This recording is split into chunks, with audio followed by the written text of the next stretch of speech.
Please welcome back David Job. Thank you. Thank you very much. Well, welcome back. Sounds like everybody had a great afternoon. So we've got a couple great things planned for you this afternoon, and then obviously a great evening. So a couple of quick things. I think, first of all, I'd like to thank Tyson Food for a great lunch, and Jack Links and For Real Foods for all the breaks. So hopefully you had a chance to partake in all that. So let's give them a round of applause. Thank you, guys. Very much appreciated. Hey, I wanted to take just a second to talk about President Bush tomorrow late morning. Maybe you have, probably maybe it's a good if you haven't, but they did the security sweep earlier today. It just seemed like there were a lot of extra people than normal when we've had President Bush at Outlook Leadership, for example.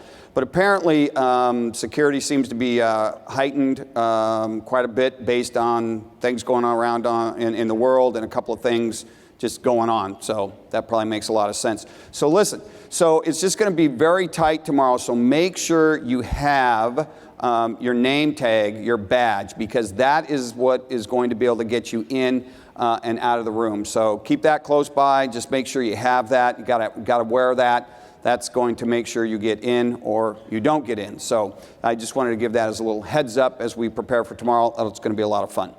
So on behalf of Kathleen Bird and her team at Kraft Foods, it's a real pleasure to introduce our next keynote speaker, Eric Pratt, who's going to talk about marketing strategies for us, the convenience retailers. Eric's worked in the convenience retailing industry for over 15 years to improve the results across general merchandise sales, services, digital marketing, optimization, a lot of those cool kind of things. He's the managing partner of Revenue River Marketing. So anytime I think you have revenue and river in the same sentence, you know it's probably going to be pretty good. So he's based out of Denver, recognized as a leader in the digital marketing world. It's great to have him here with us today. So please join me in welcoming Eric Pratt.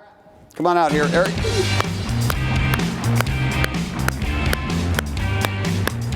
Thanks a lot. All right, Eric, thanks for being here. It was good talking to you backstage, so I know you've got some great things to share with us. Absolutely, let's get to it. Okay. Thanks a lot. Hi guys. After lunch, afternoon of day 3, guys probably checking emails on your phone, napping in your chair. I'm going to talk to you guys today about the age of the customer, what that means hopefully to you, how it applies to your store. I'm going to try to today connect some dots. I'm going to possibly challenge a couple of things you've already heard today or yesterday as well. Try not to get myself in trouble doing that. Really good presentations so far, right?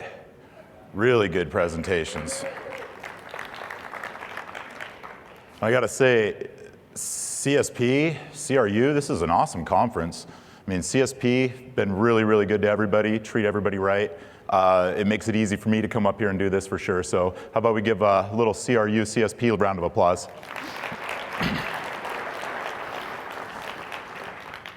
So I've got some bad news in the form of an announcement. I'm not Ty. Ty just kicked some butt yesterday, didn't he? He was awesome. I was really, really impressed with him. He's a fantastic speaker, absolute professional. I'm none of those. But I do have a good announcement here. Is I'm going to, I'm just want to spend some time helping you guys understand consumer behavior, how it's shifted, and hopefully what you guys can do about it. Let's start playing with some slides here. If you don't understand how your customers behave outside your store, how do you serve them? It's not only about you, your store, your beverage vault, and your cigarettes. It's a little deeper than that. The age of the customer is really about the rise of technology. If you think about it, maybe back when most of us were kids, products went to market a different way. It was considered the industrial age. The industrial age was really much simpler, much less choice. You had 4 TV channels, you had to stand up to change a channel. You had a much more captive audience. Kraft Foods could take their products into the store. They could pay some slotting. They could get them on the shelf. They could run a TV advertisement. and you guys would all flock to the store to buy their products. It's just different now. That was changed, really. Here's my presidential reference, nearly. It was changed when Al Gore invented the internet. Thanks to Al Gore, we entered what we would consider to be the information age. So we moved out of the industrial age, we moved into the information age, where information was just, you could access it. The problem is you had to sit at a desk in an uncomfortable chair like you guys are sitting in now, at a table, this huge white or mostly white box that would read some code to you, right? It just wasn't very convenient. So now we've entered the age of the customer. The age of the customer is really due to mobile media, being able to have it with you and have it with you now. It's a lot of talking for one slide. So because of this, reaching your customers, it's never been so difficult. It's never been so hard to weed through all of that. Here's a question for you guys. How many of you guys out there, your retailer has a mobile app? Give me some hands. I can't see through the lights. A lot? You guys and about, I think, 1.3 million of your friends? 1.3 million mobile apps. And yet the average person on their phone only carries and uses 20 to 30 of them. So I'm not sure your mobile app is the end-all solution to your problems. I'm not sure that having a Facebook page is the cure to all your problems. So let's talk today about how all this stuff all works. The rise of digital media. That's really what we're talking about here. Mobile media, digital media, it's forever changed the way consumers make buying decisions. It's changed the way they make their buying decisions because people are so informed on demand. They have whatever they want, whenever they want. I'll give you a quick example. A couple weekends ago, my wife was out of town. I got two little boys, 9 and 7. So it's Daddy Day. And we run some errands on a Saturday, and we go, I live in the Denver area, so we're in a surrounding town, and we go to Buffalo Wild Wings. I'm sure a lot of you guys know what Buffalo Wild Wings is. I'm not kidding you. We walk in the door, and the hostess instantly turns around. She grabs two little mobile video game devices, hands them to the kids. You guys want to play some games? Kids are going crazy. Yay. She looks at me and she goes, is that okay? Yeah, that is okay, because what choice do I have now? I mean, I don't want to fight with my kids for 10 minutes. So what happens the entire time we're at Buffalo Wild Wings as a family, my kids are playing online poker with other people in Buffalo Wild Wings. So I've got a 9-year-old and a 7-year-old, and I'm trying to help both of them learn how to play poker with other people. I'm just there to eat some chicken wings. Meanwhile, there's 98 TVs with 14 different games on, and I'm trying to watch the North Carolina game, but I got the audio from another game, and I got people texting me on my phone. You're just in the middle of it. It's just everywhere. So who's to blame for this massive shift in consumer behavior? Millennials. Look at them. Some of them don't even wear shoes. How are they going to come in your store without shoes? I've seen the sign on the door. They're so distracted. They're on their devices. They look so happy. But I'm not sure that it's really them we should blame. And I'm not sure it's only them that are going through that are really experiencing these challenges. I would say that it's much more about technology than it is about millennials. I made an observation yesterday while I was watching presentations, sitting back there in the back with some friends of mine, and I'm looking around during the presentations. Every presentation I watched, no matter what people were talking about, no matter what was on the screen, no matter who it was talking, how engaging they were, almost every table somebody's looking at their phone. You look around right now, you see somebody holding their phone. You guys don't look like millennials to me. couple of you guys probably have children or grandchildren that are millennials. Ah. Hey, how about Louisville, Kentucky?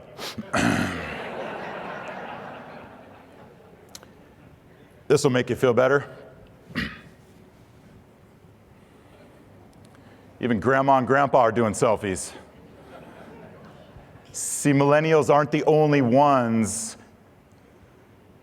that are doing all this crazy stuff. You're trying to market to millennials like they're aliens, like there's some other different kind of creature that act completely different. I will challenge you, all of them, including this nice couple, are just as engaged with digital media and mobile media as millennials are.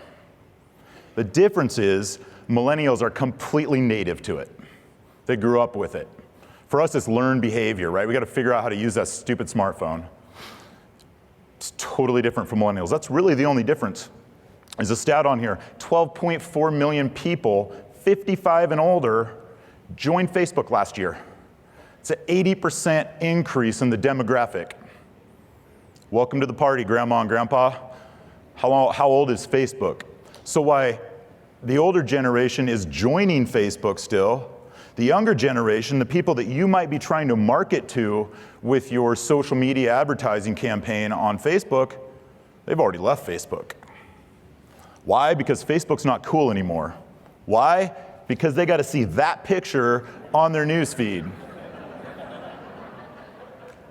I tell you what, if you are there as a parent or if your grandparents are there, it's not cool to you if you're a millennial. It's just not. So today I want to talk about a couple things. I want to talk about where people spend their time, how people spend their time, how it relates to you guys, how you guys can hopefully connect the dot, how it feeds down to your stores, all that type of stuff. Are you guys with me? Are you awake? I don't see too many phones. All right, so let's look. Come on. There we go. Here, this is the only chart or graph you're going to see in my whole presentation. One thing I noticed yesterday and this morning is you guys seen a lot of charts and graphs. Seen a lot of presentations, seen a lot of statistics. I'm going to try to stay light on that stuff. This is about how Americans spend their online time. Some minutes per day. Social, email, online video, search. Search equals Google. Gaming, blogs, radio, online magazines, and other. It's a lot of time online. It's broken up pretty heavily. Where's your company app fit in there?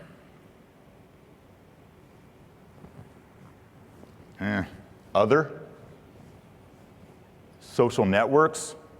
It's a lot of competition for eyeballs. And people don't spend a lot of time in one place. So think about that for a minute. People search for everything. They use the Google machine.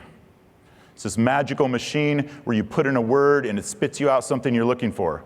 People are looking for information. They're trying to find resources. This shift in consumer behavior has led people like you and millennials and even my grandparents to truly believe that they can find what they're looking for by going onto the internet. It's pretty cool. Because of that, they're doing more and more and more research. More of the sales cycle is moving to online. Here's a good example. When's the last time, or would you, if you were going to buy a car, would you go down to the car lot and talk to a sales guy and ask him to tell you about the features on a car? No. Heck no. Do you trust that sales guy at the car lot?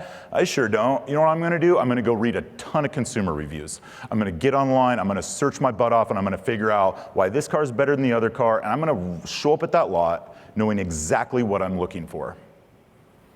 So think about that if you're the slimy car sales guy. Your role is now changed. You get to wipe off the slime, and instead of trying to sell somebody something they might not want, you then become just a helpful advocate. You're just there to help them. Hey, you want to take it for a drive? Hey, what's your favorite color? Hey, have you sat your butt in the leather seats? That type of stuff. Okay, let's look at how people spend their time online.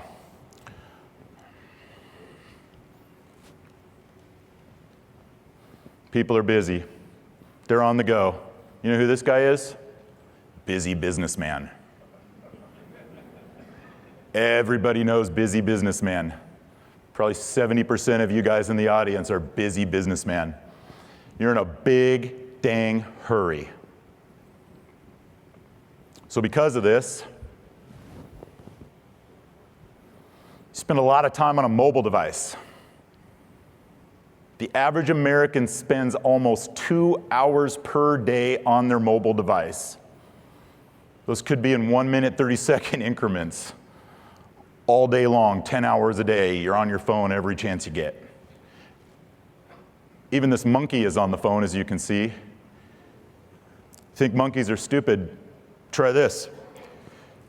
Could you sit in a lake? Could you sit in a lake with your iPhone, acting serious while flipping off the camera? I don't think I could do that. Monkey's smarter than me. A multitasker. You know why I think he looks so confused? I think he looks so confused because he's trying to look up your website, but he can't, it doesn't show right on his phone. What's next? I forget. 42% of US adults own a tablet computer. Everybody's got a phone, and half of people have a tablet. Look how happy she is. She's extremely happy. You know why? Because she's a millennial. She's happy because she's a millennial, and she didn't actually have to buy that tablet. Because she's so entitled as a millennial, I am positive that her grandma, grandpa, mother, or father bought her that.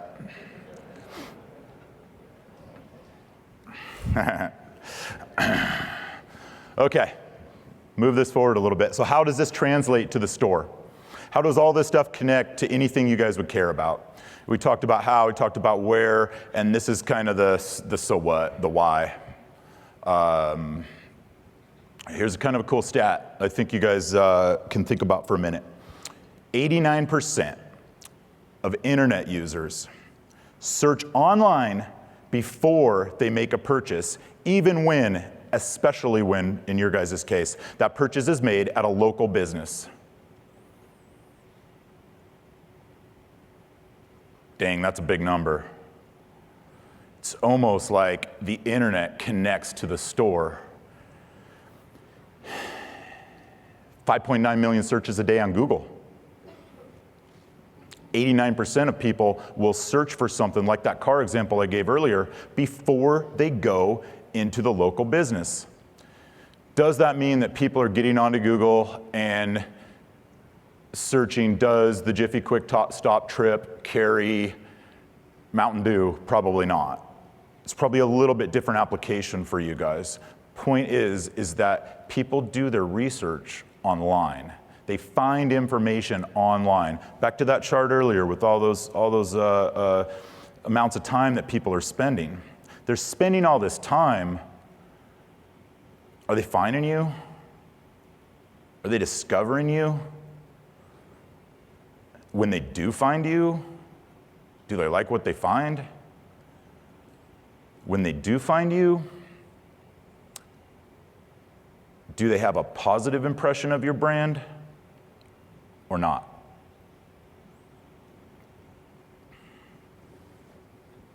Can people find your stores? Some numbers I pulled last week. Monthly searches on Google. A lot of people looking for stuff. You notice you don't see any of your specific names up there. This isn't direct search. This is people searching for some examples of the type of stuff that might lead them to one of your stores. 135,000 people looking for diesel. 27,000 people looking for the closest gas station to them. Do you show up? Do you want to show up? Now you might say, hey, I have 20 stores in Virginia. Why do I care about 110,000 people nationwide searching for gas prices?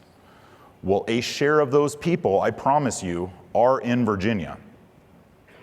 And I don't have to select Virginia in my search results for your stores to show up for me when I search from Virginia for something as simple as gas prices. Small side note, you see up in the corner? Gives you the option for bicycling directions. So I Google map gas stations Denver, and that's the map I put up in the background here.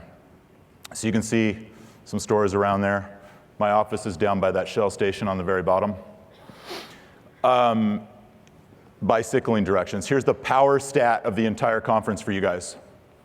So big hot button for you guys. 100% of bicycle traffic to your store does not pay at the pump. It's a stat you can take home and take to the bank. So what do we do with all this?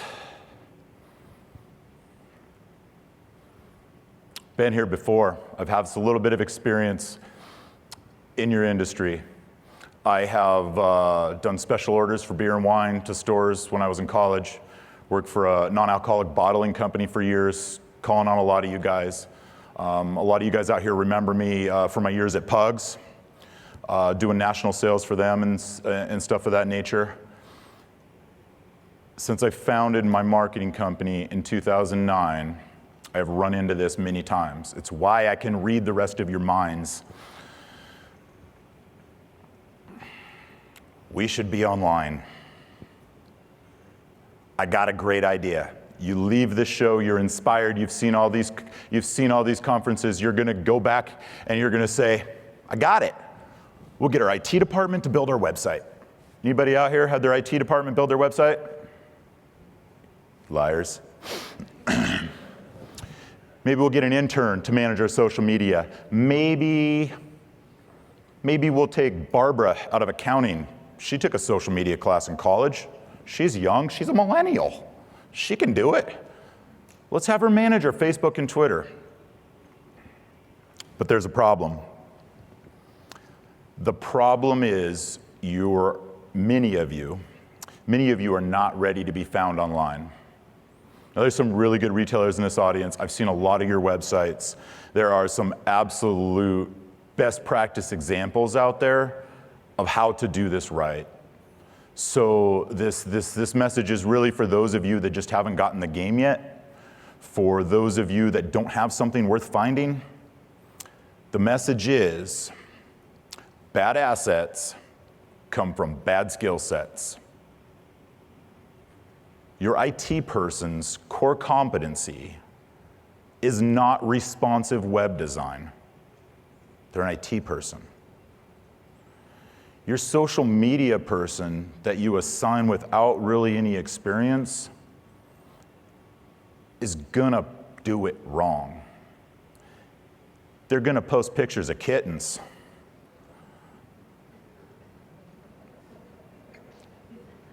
You guys are gonna run a hot dog and drink deal for $2.99, and that person's gonna plaster that all over Facebook 5,000 times. Is that really the most effective thing? Are you really worth being found if you just do it to do it? If you're gonna do it, you need to do it right. And one of my challenges to you is, if you do not have the right skill sets in-house to deliver the right assets, you need to find them. Hire for them, hire out for it, one way or another. My challenge to you guys is that if you're gonna do it right. Make it presentable, make it professional, make it representative of your brand that you're so proud of. Some awesome companies in this audience, all the way from our sponsors to all you retailers out there, some awesome companies, great brands. Go to your website.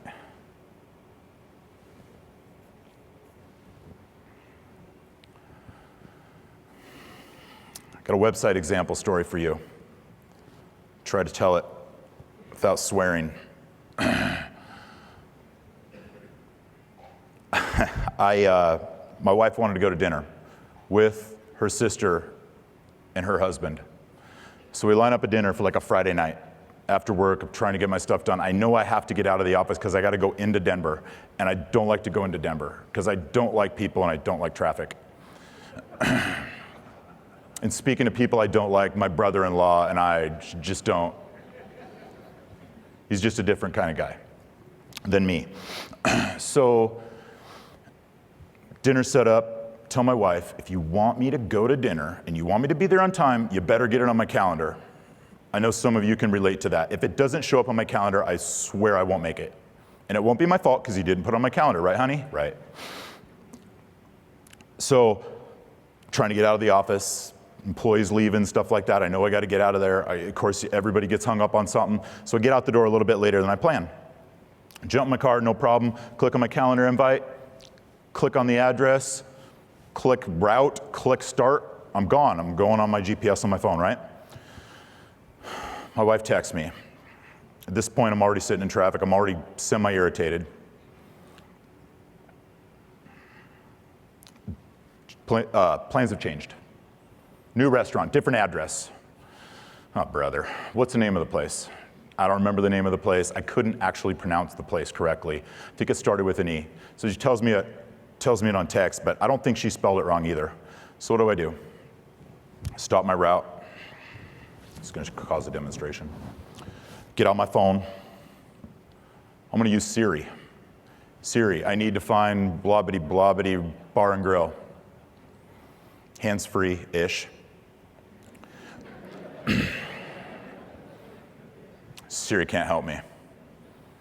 Siri can't always help you. So Siri can't help me. Trying to figure out the name of the place. So I go to Google. Just pull up Chrome. Automatically brings up Google on my homepage. Type in the name. Name's not quite right, but I get through to the website. I click on that link.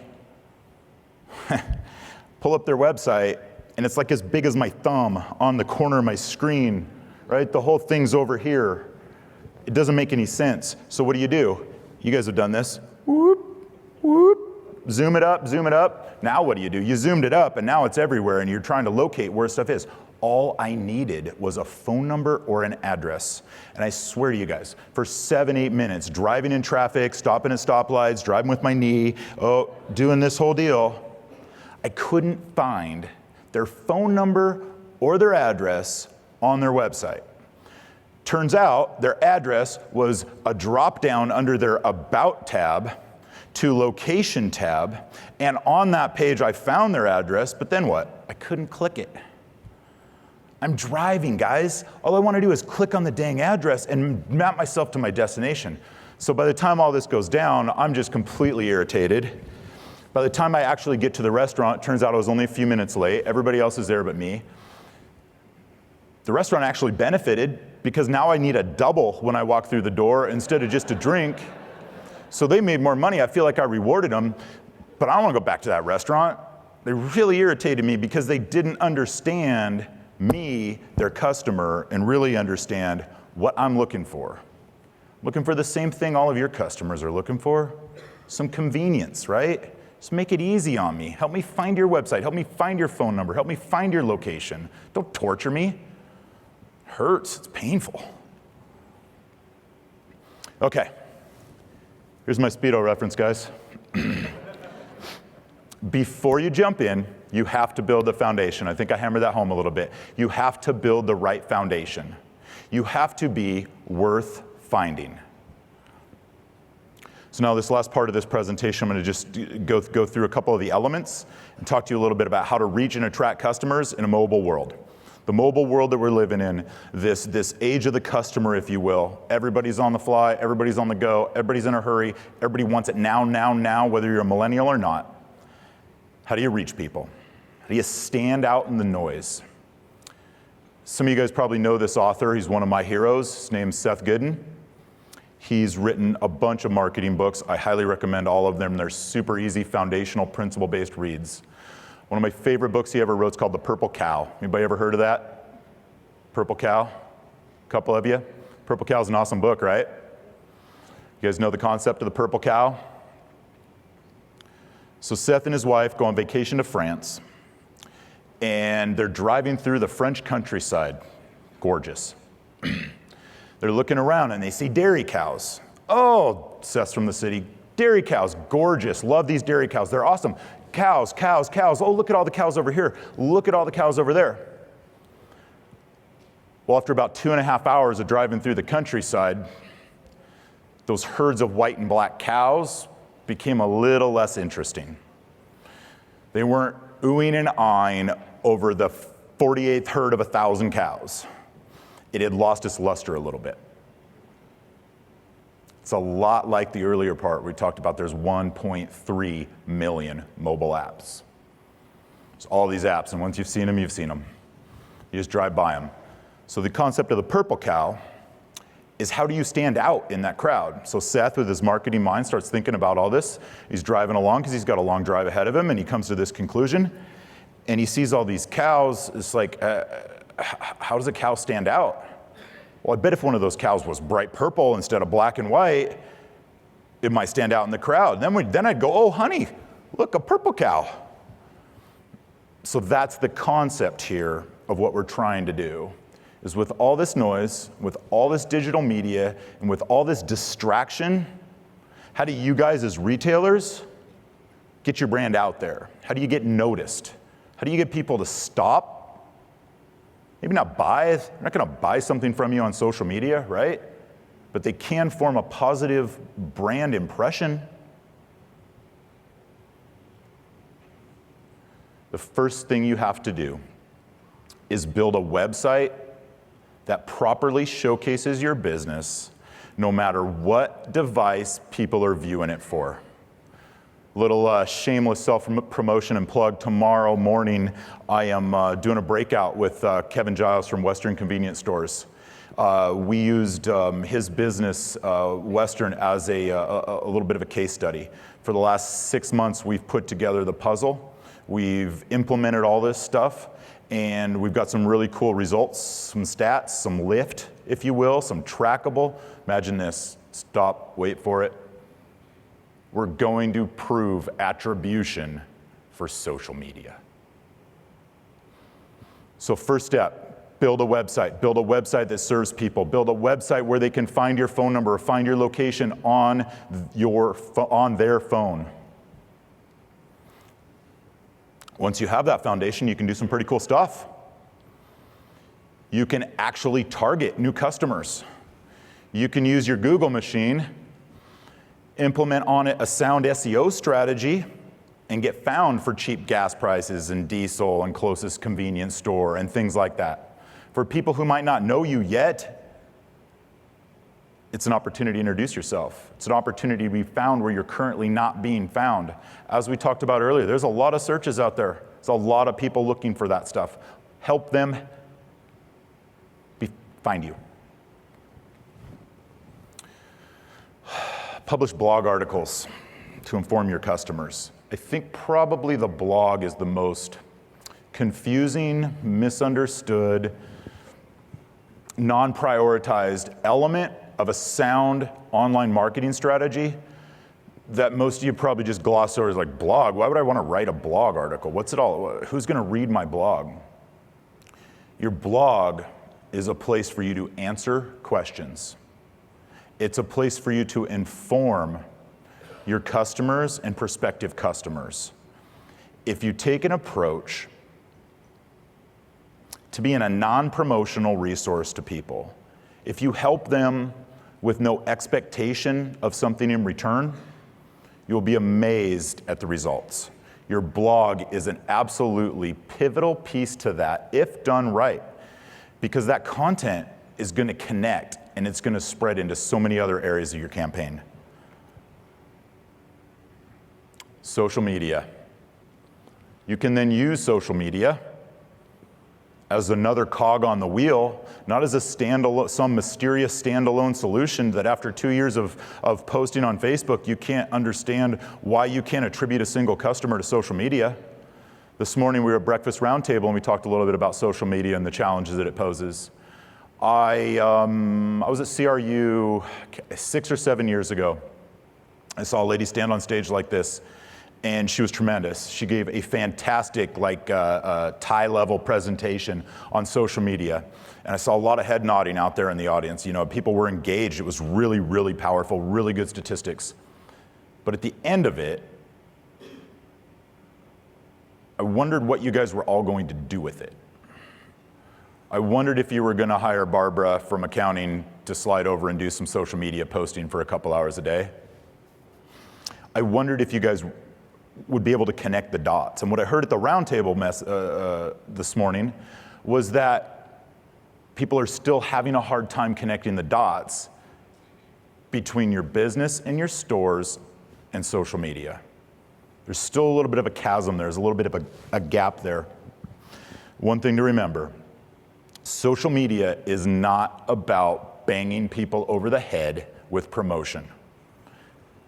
I know you're proud of your $2.99 hot dog and a drink deal. There is a saturation point. You can pound people over the head with something so much that you alienate them. You can position something promotional in a place where people don't want something promotional. And it's not really at their permission if you're shoving it in their face all the time. They talked, I think it was Donna and Mitch yesterday, talked about authenticity. You guys heard that word a couple times? Authenticity is important. Pictures of the kittens aren't that authentic. Shameless self-promotion is not that authentic. So think about that a little bit. When you build your social media strategy, let's go back to the slide before where we had a blog. Hey, I've got a back button. Blog, social media, blog, social media. They can play together a little bit. If you're answering people's questions on your blog, now you have a place to share it. Now you have a place to now you have a resource to actually add value to somebody's life instead of squirting your hot dog deal across. Email. You guys noticed email was the second largest little bubble on that slide. People spend the most time of their day on social networks, the second most time of their day on email. Email isn't fancy anymore. Email isn't sexy anymore. The whole world's been spammed to death by emails to the point where it seems like nobody can actually run a decent email marketing campaign anymore. You guys tune out email so much. You sitting there on your phones this whole conference trying to keep just a grip on your email, right? Because if you leave your email for 3 hours, you're gonna walk back and have 150 emails in there and, oh crap, guess I'm gonna have to go to bed early so I can clean out my inbox instead of spending another hour in the bar with my friends. It's disappointing. I just filtered all the junk, spend my time at the bar. You can use emails right. You can use emails intelligently. You can use email marketing as an absolutely effective and critical cog to your campaign, but you gotta do it right. The way to do it right is to understand your customers. You don't just have a master email list. You don't just send out a newsletter to them once a month. That's not the way to do it. You have to be able to segment those customers, those contacts. You have to be able to segment them intelligently to understand who they are, what they did before, what they're likely to do next, so that you can offer them stuff that's on point. So that you can offer them stuff, so you can offer them information, resources, deals. You can tailor stuff specifically to them so they get less of what they don't want and more of what they do want. Email is more important than you think. Much like the blog, it's more important than I believe a lot of you think. So here's an important point. Everything works together. Everything is so interwoven, so interlaced. Every element of this digital marketing world is so codependent on each other for bottom line success that you can't do this stuff on an island. You can't have one person doing your social media. You can't have another person doing SEO. You can't have another department sending out emails through Constant Contact once a month on a poorly templated newsletter. It all has to feed together. Notice on here, those arrows all point towards the website. Another misconception, use the blog as an example. People don't go to your website, read all the stuff about your company's founded in 1952 by this guy and the cowboy hat and all this stuff. They don't really care about that. They don't read about all that stuff and then, I'd like to read a blog article. Let's click on the blog. So they don't go to your website first and then go to your blog. They end up on your website because you have a blog, and because you posted a great piece of resourceful information on social media or in an email. It all pulls towards your website. That's why your website is so critical. Your website is your conversion point. Your website is your digital storefront. It is your brand. Your brand goes beyond your storefront. Results. What's going to happen? 2 minutes left, almost over. Results. You do all this stuff. It all works right. Some people are going to find you instead of your competitor. This table's going to do it right. I'm going to find you before I found this table that decided not to do it at all. Imagine that. People finding you before they find your competitor. That could be powerful. What else? They're going to tell their friends, hot dog and a drink deal. People love to be brand ambassadors. They love to be brand ambassadors. They love to tell other people about their experience that they had in your store. Imagine that. Hey, this place actually cleans their bathroom. This place has well-lit store. Go here. And they'll keep coming back. All the stuff you guys learned yesterday, leadership, the mindset, your people. You got friendly people, right? You got clean stores.